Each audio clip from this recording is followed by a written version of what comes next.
안녕하세요. 강남 아이디안과 대표원장 김중훈입니다. 라식은 각막 표면을 칼이나 레이저로 절개해서 뚜껑, 즉 절편을 생성한 뒤에 그 절편을 절치고 실질부에 레이저를 쏘아 각막을 깎아 절편을 다시 덮는 수술입니다. 절편이 수술 부위와 외부를 수술 직후부터 바로 차단해 주기 때문에 수술 후 통증이 적고 회복 속도가 빠르다는 장점이 있습니다. 라섹은 각막 상피를 알코올이나 레이저로 얇게 벗겨내서 실질부에 레이저를 쏘는 수술입니다. 라식과는 달리 상피가 재생될 때까지는 수술 부위가 외부에 그대로 노출되기 때문에 3에서 5일간 통증이 있을 수 있고 시력 회복 속도도 라식에 비해 느립니다. 수술 후 빠른 회복, 적은 통증을 원하시는 분들이 라식을 보통 선택하시는데요.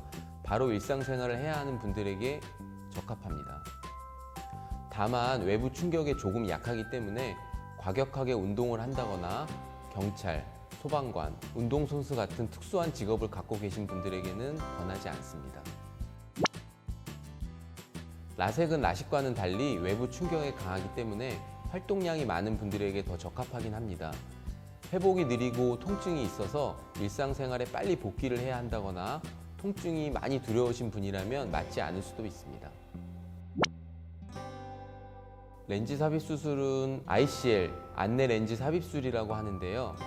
라식이나 라섹처럼 레이저로 각막을 깎는 게 아니라 도수가 있는 컨택트 렌즈 같은 작은 렌즈를 눈 안에 삽입해 시력을 교정하는 수술입니다.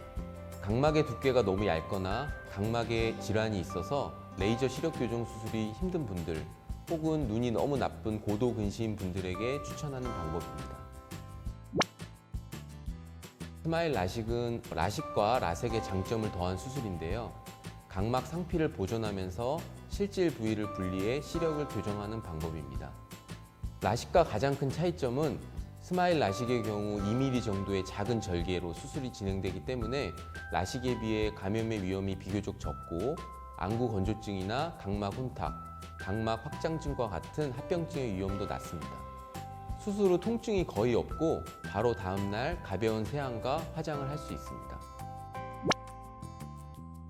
라식 또는 라섹 후에는 최소 4주간 과격한 운동이나 수영, 사우나, 찜질방은 피하시는 게 좋습니다. 눈화장도 감염의 위험이 있으므로 4주 동안은 피해야 합니다. 또한 수술 후 최소 2주 동안은 음주와 흡연은 자제해야 합니다. 라식, 라섹 수술 후 생기는 치명적인 부작용 중 하나는 각막 연화증인데요. 각막 연화증이란 수술 후 각막의 일부분이 약해지면서 변형되어 부정 난시가 발생하고 시력 장애를 유발하는 질환입니다.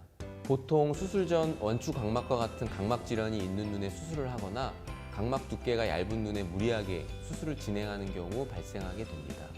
하지만 최근에는 각막 관련 진단 장비가 발달해서 이런 질환을 놓치는 경우가 매우 드뭅니다. 수술 전 시력교정 전문 안과에서 충분한 검사를 받고 수술을 진행한다면 이러한 치명적인 부작용은 걱정하지 않으셔도 됩니다. 수술 후 각막 상피세포가 벗겨지거나 라식 수술 후 절편 부위가 밀리는 경우가 가끔 발생하기도 하는데요. 이런 증상은 수술 후 일주일에서 한 달 안에 눈을 비비거나 인공 눈물을 제대로 넣지 않아서 생기는 경우가 대부분입니다. 때문에 수술 후 최대 한 달까지는 눈 관리에 각별히 신경을 쓰셔야 합니다. 드림 렌즈는 잘 때 꿈꾸면서 착용한다는 의미에서 드림이라는 이름이 붙여졌다고 하는데요. 드림 렌즈는 자는 동안에 렌즈를 끼면 원하는 도수만큼 렌즈가 각막 중심부를 눌러줌으로써 근시 및 난시가 교정되는 원리입니다. 교정이 완료되면 레이저를 이용한 시력 교정 수술과 같은 효과가 납니다. 수술과는 달리 조직 파괴가 전혀 없고 렌즈 착용을 중단하면 원래의 각막 상태로 돌아옵니다. 따라서 매우 안전한 시력 교정 방법이라고 할 수 있습니다. 기본적으로 6세 이상이면 누구나 시도가 가능합니다. 근시가 진행되는 성장기 학생, 안경을 쓰기 싫어하는 어린이나 청소년, 라식, 라섹이 두려운 성인, 혹은 라식, 라섹 후 추가 시력 교정이 필요한 환자 모두 가능하고요. 일반적으로 일주일 시험 착용 후에 효과가 있으면 처방하게 됩니다. 다만 안경과는 달리 렌즈가 직접 각막에 접촉하기 때문에 간혹 각막에 상처나 염증을 유발하는 경우가 있습니다. 하지만 최근 드림 렌즈는 산소 투과성이 매우 높고 각막 모양에 따라 세분화된 모양으로 처방되기 때문에 각막에 영구적인 손상을 주는 경우는 거의 없습니다.